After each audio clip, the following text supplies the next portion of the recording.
There was a time when Maya couldn't even lift her head off the pillow. The weight of life pressed down on her like an invisible boulder, silent, heavy, unrelenting. She had lost her job in a company restructuring, her longtime partner had walked away when she needed him the most, and her health had taken a hit from all the stress.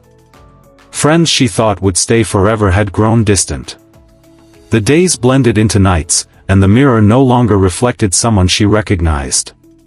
But something deep within her refused to give in. It wasn't loud. It didn't scream for attention. It whispered a soft reminder that she'd survived worse. That voice reminded her of the time she battled through school with no support, working 2 jobs and still making it to graduation. It reminded her of when her mother fell sick, and Maya, barely an adult, became both nurse and breadwinner.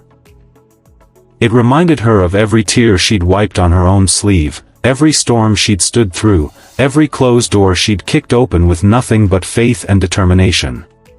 So she got up. Slowly. Not in a dramatic cinematic way, but in the quiet kind of courage that often goes unseen.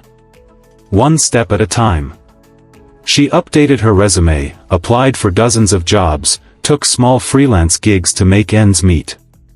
She started going for walks not because she loved exercise, but because the fresh air reminded her she was still alive.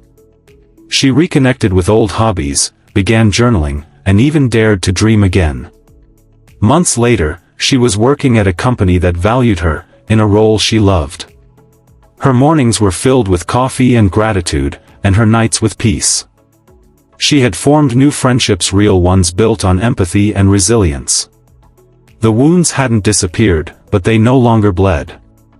They had become part of her story, evidence of battles fought and won. Maya often looked in the mirror now, not to judge herself, but to see the woman who had overcome so much already. The woman who kept going when life tried to break her. The woman who, even in her lowest moments, held on to a single truth, that surviving is a victory too. So if you're in a dark place right now, remember Maya's journey. Remember your own. Every scar, every tear, every fall, they've all led you here. And you are still standing. You have overcome so much already. And you are stronger than you think.